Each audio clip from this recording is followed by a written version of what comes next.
Hi and welcome back. This is Emerald Range again. I'm still playing Pegu. It's a mod that I've made, and I'm in the medieval era now, and we're about to get to where we need. So first thing I want to show is that we already have a trade route coming to us, so we're getting that 5% boost, as you can see in there, city modifier 5%. Funny thing about Civ 5 modding, you can't actually do that for faith, so you just have to do it manually. So you can see there's a 71 here.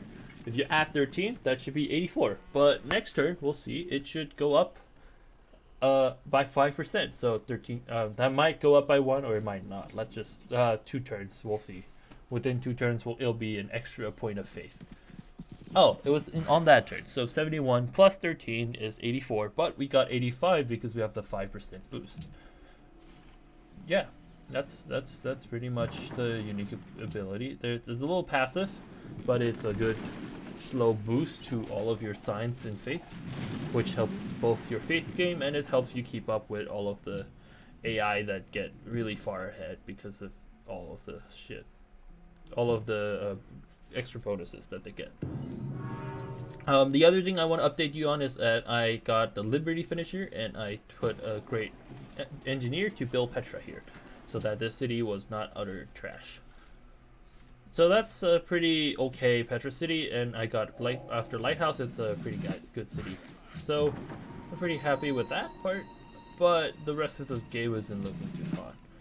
In either case, I also kind of wanted to go over the general aesthetics, so I chose this red pink color because that's the color that a lot of Mon clothing have, particularly the bottom clothing. I don't know how to call it because the Burmese version is called the Paso or Longji, but I don't know what the Mon version is. And this Longji or Lungi is something that's you see around the Bay of Bengal quite a bit. So some of you might know what I'm talking about, but if not, don't worry. It's just basically traditional clothing that uses a color, and as a result, it's kind of become the patriotic color for Mon people is red. Not this particular pink shade, but like a pure red on flags. But their clothing is more of this shade, which is why I think this is an appropriate color to go for. Okay. And the secondary color is gold, and that gold comes from the idea that they are Tuwana Bumi, or Savannah Bumi, or I don't know how to say it in Mon. Suvarnabhumi is also the capital, not the capital, the airport in Bangkok, because all of these countries try to claim the title Suvarnabhumi for themselves, which is to say that they are the land of gold in Buddhist mythology in the southeast. So in the southeast there was in Buddhist mythology or in the Buddhist text there's stuff about how there's a land of gold from the southeast, and the Mon people also claim that they're that civilization, and there's a lot of subtext to be had here. But of course there's also the issue that a lot of these historical kings made this up, made some things up, or arguably made some things up, because we don't actually have hard evidence per se. But it's not because we have evidence to the contrary, it's just because we have a lack of evidence. Oh wow, it's spreading.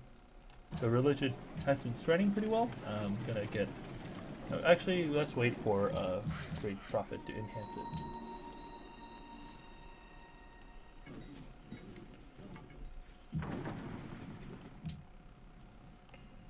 Alright, let's get this back. So in terms of the city list, we have Hong So Atoy, which is probably unarguably the most important city here. Okay, that looks a little scary.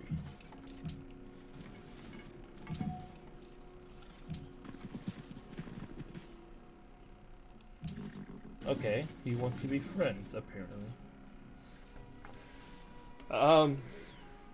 The Hong So Atoy is kind of a no-brainer for the capital because it's both the capital of the Hong So Atoy kingdom and it's also like the city that Mon people look towards as the center of Mon culture, even though today it's more elsewhere.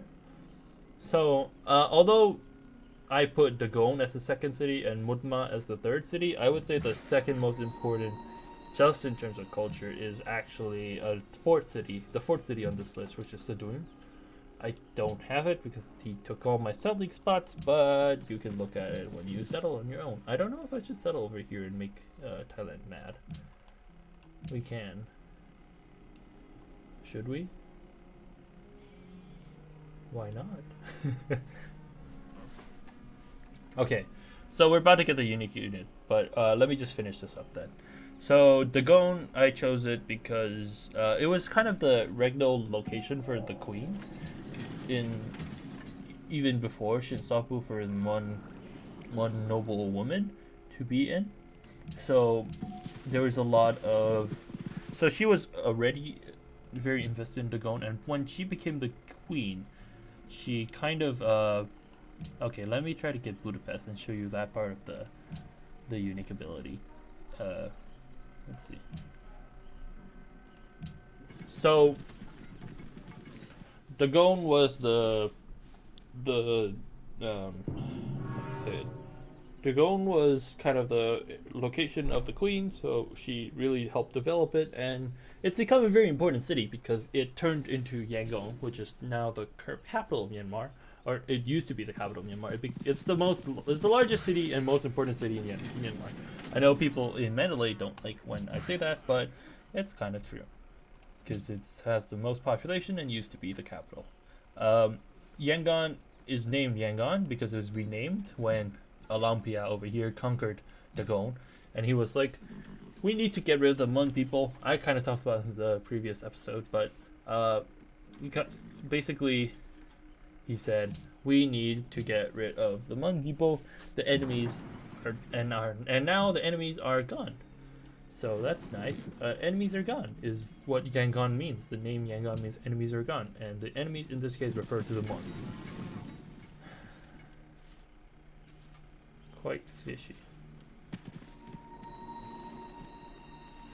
Okay, so and the third city, Mutma, is a port city. It used to be pretty important in the days before the Dong, and in retrospect, I should probably put the Dong in front of Mutma, but Mutma is kind of a more well-known city nowadays because the Dong is more an archaeological site or a more old city without a lot of people. Mutma is kind of in that if you could think of this like the bottom edge of Burma, and then this kind of goes down on the peninsula. Mutma is like around this bend, and so the fifth city on the list is actually Mutmaloim, which is the current capital of Mon State, which is the state where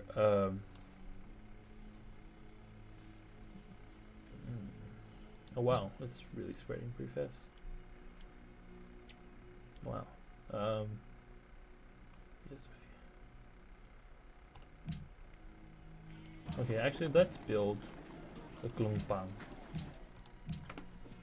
So, while I build that, let me just wrap some things up about the city list. So the city list goes down quite a bit. Of course, I'm not going to go over every city, but basically, I didn't really order them based on their population. So city lists usually, I think, should be a mix of three things. So of course there's the historicity. So Hongsawatoy is all three of them, but Dagon is second because it's historically pretty important to okay, if we send it to Zanzibar, we should get influence return. So we can see that it's currently 36 out of 30. Right, and next turn it should be 39 out of 30, but of course there's decay, so we'll see both of that in action. Right. Yeah, that's not looking very.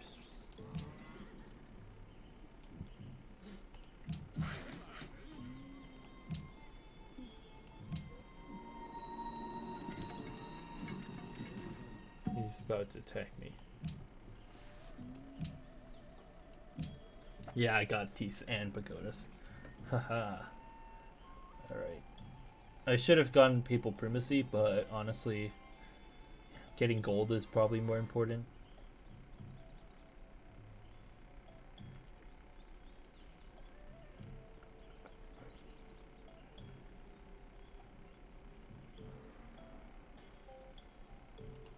I mean, why not? Let's get that.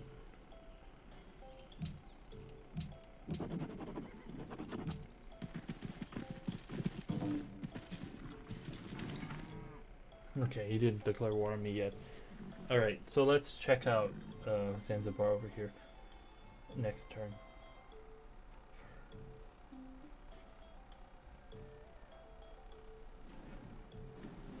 Oh, what? Oh, because we completed a quest to do a trade. Okay, one more turn and we'll see. Why not?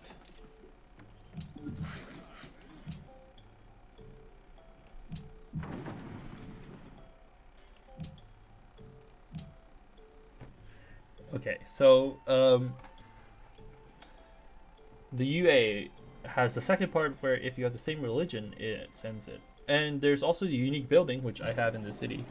So when you send a sea trade route, per sea trade route to another city following the same religion, you get 15%. And I'm getting way more than 15% because this city has more than one trade route. It also, let's check out the trade routes overview. So it's sending 2 to 2, so that's 15 plus 15, which is 40. And it's also receiving 2 land routes, which are 5 and 5 respectively, so it gets 40% because the Chetty doesn't care if you're the one sending it or the one receiving it. It just goes both ways. And that's pretty good for your gold production. I'm getting quite a bit of gold, and this was 75 before, now it's 78. As you can see, it went up by 3, and it's decreasing by negative 0.62 every turn, so it does decrease slowly. So sometimes you only get +2, sometimes you get +3, etc., based on how much influence that you have, because you can't actually see the decimal points. But yeah, that UA is pretty useful. So I think the real synergetic strategy is to go for papal primacy, which I didn't. Because I was thinking clearly to show you synergy, but especially on this map, because I'm the only real religion on this continent, so I could really have abused that and get a shit ton of cities to be allies with me just by religion. So as you can see, just from the UA, I got more, and I went above Thailand, Siam, who was the previous ally, not because of any sort of quest, but just by trading with them. That's pretty powerful, I would say. The other good thing is that the unique building also gives you a bunch of gold for that exact same trade route. So when you send trade routes to city states, it really does boost things, and I think this makes city state trade routes a lot more appealing and viable in terms of a diplomatic victory instead of sending it to other civilizations and using that gold to influence them, which is kind of more of the thing, more of what you would expect from Pegu, because they didn't really trade with large trade partners. They traded with a bunch of tinier places in their history. Of course, they also traded with the Portuguese and all of them, so who knows? We could have done both. In either case, I am going to get some units back from them, hopefully. And okay, and now let's talk about the unique building. Sorry, not unique building, unique unit. So, oops. It's called the Klung Bang, and that's a little difficult to pronounce, but that double B is just to indicate that it's not a normal B, it's a B, so you kind of have to swallow at the same time. If you can't pronounce it, don't mind it. But of course, this is a Klung Bang, which is a type of ship that they have, and its main thing is that it has a lot more strength. So it has defense when it's being attacked, and it has combat strength when defending from melee attacks. So it's very useful as a very early game caravel as well, because you unlock it at compass, and you can upgrade your triremes immediately with the gold that you have.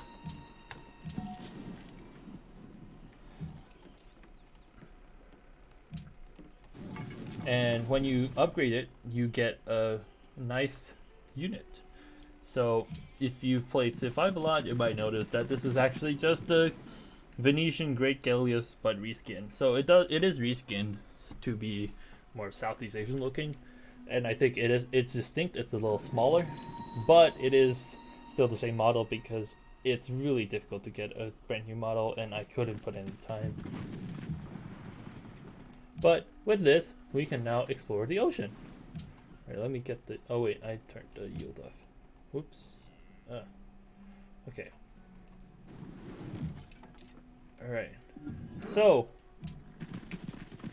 the Glungbang is a stately ship.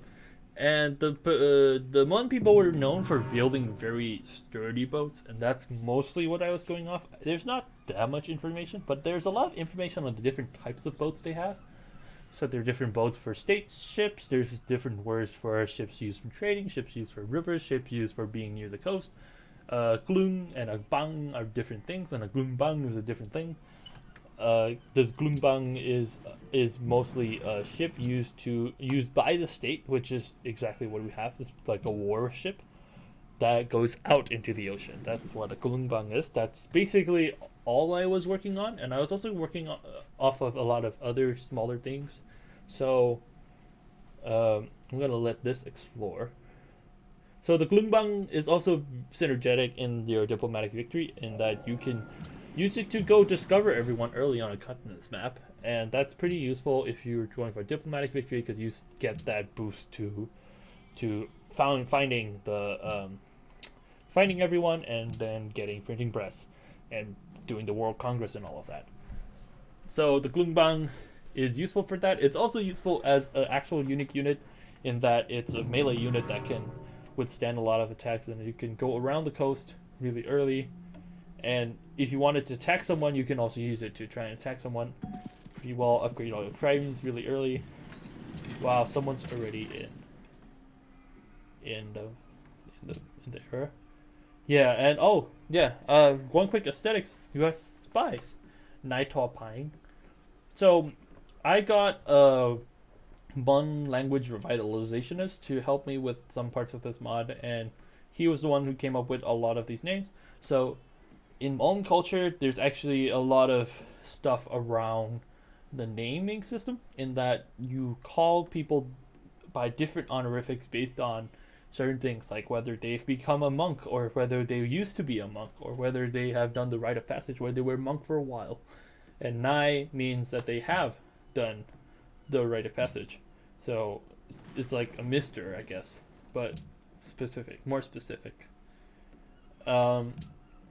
One other thing is that there are also two promotions on Glungbang. One is Mardipan Champor, which is a type of wood that the Mon people used for boats and things. And it's not too unique, but it is kind of unique to them, in that they made really good boats out of them. And that's what gives it the strength when defending from ranged attacks. And then just a generic Mon soldiers for when they're defending from melee attacks, so that they can, just to show a little bit of that Sailor Mon reference, as well as the Mon people being pretty hardy warriors. So I kind of ignored that part of their culture or identity in favor of the trading and faith and all of that, which I think is more important. And the warrior culture is really just a ever-present Southeast Asian thing. But I still wanted to reference it a little, so I put it in as Mon sailors. Yeah, so I think with that unique unit, we basically have every single component of this mod, everything that makes it unique. And I've already talked a little bit about the strategy, and I could play this until it ends, but I think that 3 videos is more than enough for people to get the idea, so to speak, of what's supposed to happen. Anyways, this is Emerald Range. I'm a modder playing my own mods, and I will see you in the next one, when I'll be making the Shant States.